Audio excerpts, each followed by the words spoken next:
Hola a todos. En este videito vamos a explorar una definición de una función recursiva y el uso de esa misma función recursiva sobre el dominio de las expresiones de la lógica proposicional.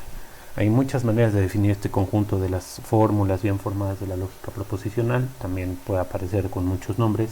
En algunos casos usamos prop, en otros lprop, como dice acá arriba el título de nuestro Jamboard. Por acá aparece, pueden ver prop, a lo mejor ven lp. Hay muchas maneras. Hay también muchas maneras de definirlo, pero como todo buen conjunto recursivo, pues siempre uno empieza con los casos básicos, que para lo que nos ocupa vamos a tomar este pequeño conjunto atom, que curiosamente es infinito. Nuestros autores aquí nos ofrecen un conjunto infinito numerable de variables proposicionales. Se simplifica un poquito la vida, utilizan solamente la letra p, pero con subíndices pues las diferencian a una variable proposicional de otra. Y por otro lado tenemos nuestras constantes lógicas, que ya conocemos muy bien. Son bottom, la fórmula que representa que siempre es falsa, y top, que es la fórmula que bajo cualquier interpretación es verdadera. Ahora bien, con estos átomos ya podemos empezar a construir fórmulas de la lógica proposicional. Aquí vemos nuestro caso base de la definición del conjunto de las fórmulas. Tenemos que si algo es un átomo, entonces definitivamente es una fórmula. Obviamente estamos refiriéndonos a estos átomos, ya sean variables proposicionales o constantes lógicas. Por otro lado, tenemos que si ya tenemos una fórmula considerada dentro de nuestro conjunto, pues su negación con sus respectivos paréntesis también lo está, o sea, está dentro de este conjunto. Por otro lado, para cualesquiera dos fórmulas, su conjunción, disyunción, implicación o doble implicación también son fórmulas válidas dentro de la lógica de proposiciones. Es un ejercicio básico de notar algunos ejemplos de esto, de la definición de este conjunto. No lo vamos a hacer aquí, pero es importante precisar que en la mayoría de las referencias bibliográficas se asumen ciertas convenciones con respecto al uso de los paréntesis.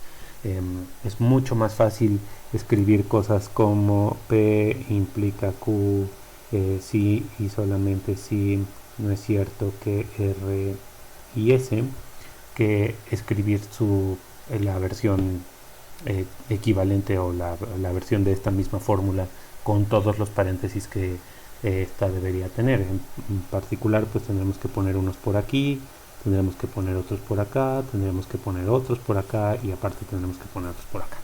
Y bueno, esa es una cantidad de paréntesis que está más allá de lo que cualquiera quisiera manejar, así que se asumen ciertas convenciones que cualquiera puede encontrar en cualquier libro de lógica o bien en alguna de nuestras referencias bibliográficas en las notas. Entonces esta discusión la vamos a omitir en este video, pero lo que sí vamos a plantearnos es un pequeño problema. ¿Cómo hacemos una función que nos calcule el número de variables proposicionales en una fórmula arbitraria? Para hacer eso, tal vez lo más sano sea primero definir el contrato de esta fórmula. Vamos a decirle nb a esta formulita. Entonces vamos a llamarle tal cual nv. El dominio de esta función pues va a ser nuestro conjunto prop. Insisto, puede ser prop, puede ser lprop, puede ser lp, etcétera. Dependerá mucho de la bibliografía donde lo consulten, como se les aparezca. Y por supuesto el codominio pues de esta función serán los números naturales, porque es un número natural el número de variables proposicionales que puede tener una fórmula. Tendremos que pensar en utilizar esta estrategia ya muy famosa que se llama casamiento de patrones, casa de patrones, cacería de patrones, si lo quieren ver así, en donde tenemos que ir retomando, por decirlo de algún modo, los pasos de nuestras definiciones recursivas o de nuestra definición recursiva, y para cada una de las reglas, tanto de las básicas como de las recursivas, determinar cuál es la imagen correspondiente para nuestra función. Recuerden, lo que queremos calcular es el nb de una fórmula phi. Tendría que ser igual a el número de variables proposicionales de phi. Entonces, siendo ya teniendo estos detalles y esta especificación de nuestra función, pues vamos a ponernos a chambear. Lo primero que hacemos entonces pues es definir las imágenes de nuestra función para los casos básicos o para nuestras reglas básicas de definición del conjunto. En particular, pues la fórmula bottom no tiene variables proposicionales, por lo tanto su imagen bajo esta función tendría que ser 0. Lo mismo pasa con la fórmula top. Podemos decir que el número de variables proposicionales de de una variable proposicional pues es 1 si P está en nuestro conjunto, que es el conjunto de variables proposicionales que ya tenemos ahí arriba denotado, etcétera. Entonces, si la fórmula que estamos considerando es una variable proposicional, el número de variables de esa fórmula pues evidentemente es 1. Entonces vamos a concentrarnos ahora en cómo le hacemos para definir los pasos recursivos, que son los interesantes de esta cosa. Y aquí lo que necesitamos pues es ir desglosando nuestras reglas recursivas. La primera, por supuesto, que tenemos es la de la fórmula negada. Voy a respetar la manera en la que está definido aquí. Si tenemos una fórmula phi y esa fórmula nos aparece negada, entonces la imagen de esto bajo nuestra función de número de variables sería necesariamente pues el número de variables de esa misma fórmula phi. La negación, el símbolo de la negación no es una variable proposicional, no lo contamos, simple y llanamente seguimos buscando hacia el fondo de nuestra fórmula. Por otro lado, si tenemos algunos de los otros casos como en vez de por ejemplo alfa y beta, entonces aquí nos tenemos que detener un poquito a pensar cómo calculamos esto. Si yo tengo una fórmula que cumple con el esquema de la conjunción, que tiene sus subfórmulas alfa y beta, ¿cómo le hago para saber el número total de variables proposicionales que tiene esta fórmula, que es la conjunción de otras dos fórmulas? Pero pues, como bien dice el dicho, asume que el problema está resuelto y eso te ayudará a encontrar la solución. Nos tenemos que fijar en el número de variables de cada una de las fórmulas y con eso tenemos resuelto esencialmente nuestro problema. Entonces esto va a ser simple y llanamente el número de variables de alfa más el número de variables de beta. Y esta estrategia la podemos reproducir para todos los conectivos binarios. En el caso de la implicación funciona exactamente igual, de alfa más el número de variables de beta. También funciona así para el número de variables de alfa o beta. Este es el número de variables de alfa más el número de variables de beta. Y por último, para la doble implicación funciona exactamente igual.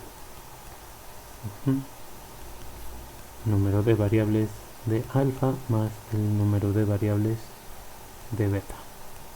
Bien, como se vería una llamada a esta función recursiva, las llamadas a estas funciones pueden tener ciertas características que a veces son un poco difíciles de manejar. Por eso creo que vale la pena detenernos un poquito y pensar en un ejemplo específico. Bien, ahora intentaremos resolver un ejemplo de nuestra llamada, de una llamada a esta función, para irlo desarrollando poco a poco, y eso nos dará una idea de cómo resolver este tipo de problemas cuando se nos presenten. Pensemos en una fórmula simple, tal vez P1 implica, no es cierto, que P2 sí, solamente sí, P3 y no es cierto que P4 o P5. Aquí necesitamos que nuestra expresión no sea ambigua, así que con esos paréntesis ya queda mucho mejor. Bien, entonces esta va a ser nuestra fórmula phi. A esta fórmula phi le vamos a tratar de calcular su número de variables. Entonces, ¿cómo queda el número de variables de phi? Lo primero que tenemos que analizar en este caso es cuál es el conectivo principal de esta fórmula. Según nuestras reglas de precedencia de operadores, el operador de menos precedencia en esta fórmula es la doble implicación. Por lo tanto, los paréntesis implícitos están por acá y por acá. Por otro lado, la negación tiene precedencia sobre la implicación, así que por aquí hay unos paréntesis implícitos también. Estos paréntesis ya están puestos acá y estos serían los otros que faltan. Así que esencialmente esta cosa va a tomar la estructura de la doble implicación. Por lo tanto, la subfórmula izquierda va a ser la implicación de P1 a no P2 y la subfórmula o el rango derecho, también le decimos así, va a ser P3 y no es cierto que P4 o P5. Aplicando nuestra regla recursiva, recordemos que está en la lámina anterior tenemos definida la regla recursiva. Aquí estaríamos hablando de este esquema. En este caso lo que nos dice es, pues eso lo puedes sustituir por el número de variables de alfa con el número de variables de beta. Entonces apliquemos esa sustitución de este lado de nuestra pizarra. Entonces esto lo vamos a poder traducir por ni más ni menos que el número de variables de la subfórmula del lado derecho, que en este caso, déjenme usar por acá otro color para nuestras subfórmulas, va a ser P implica, no es cierto, que P2. Eso por un lado. Y por otro lado, a esto le tenemos que sumar el número de variables de la subfórmula del lado derecho. Y la subfórmula del lado derecho es precisamente P3 y no es cierto que P4 o P5 con sus paréntesis. Bien, a partir de acá pues podemos aplicar otras sustituciones adicionales. Esto por supuesto en este caso del lado izquierdo no tenemos una fórmula atómica, no tenemos una constante proposicional. Entonces eso nos impide utilizar algunas de nuestras reglas básicas, pero sale luego a la luz que la implicación es un conectivo principal.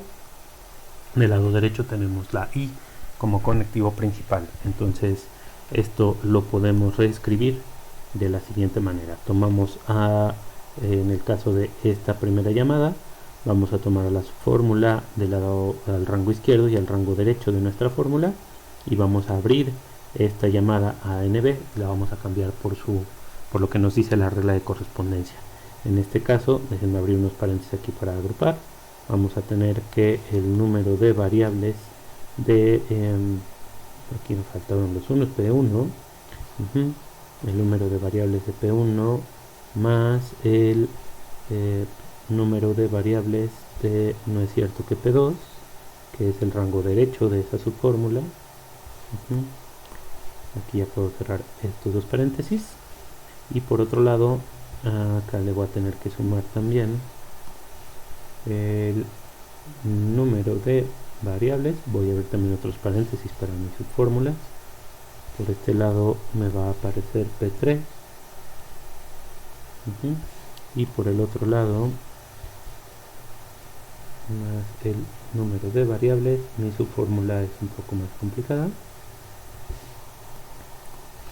Voy a tener a no es cierto que P4 o P5. Así. Bien, aquí ya podemos hacer algunas cosas interesantes. Por ejemplo, aquí ya podemos aplicarla en el número de variables de P1, ya podemos aplicar la regla básica. En el número de variables de P3 ya podemos aplicar la regla básica. Entonces voy a dar esos pasos. Como son sumas, aquí ya voy a omitir el uso de los paréntesis de agrupamiento. Entonces esto me deja un hermoso 1 por aquí, con la llamada recursiva del número de variables de no es cierto P2, más otro 1 por el número de variables de P3. Ahí también aplica una regla básica. Por otro lado, tengo acá el número de variables de una fórmula un poco más sofisticada. Entonces voy a escribir acá mi fórmula no es cierto que P2, y por acá es no es cierto que P4 o P5. P4 o P5. Muy bien. Ahora podemos ir haciendo algunas sustituciones y algunas sumas. Estos dos unos ya los podemos sumar, ahí ya podemos tener un 2, y voy a aplicar de una vez las definiciones recursivas para en no es cierto que P2, pues eso se reduce a el número de variables de P2, así nada más. Y por otro lado, el número de variables de no es cierto que P4 o P5, nuestra regla de correspondencia nos dice que esto es lo mismo que la subfórmula adentro de la negación, que es esencialmente P4 o P5. Bien, entonces estas son mis dos llamadas.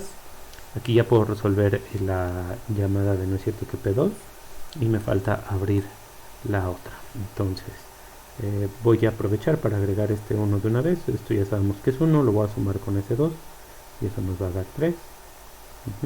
Ya a esto le vamos a sumar el número de variables, por un lado del rango izquierdo de la subfórmula P4 o P5, más el número de variables del rango derecho de esa misma fórmula.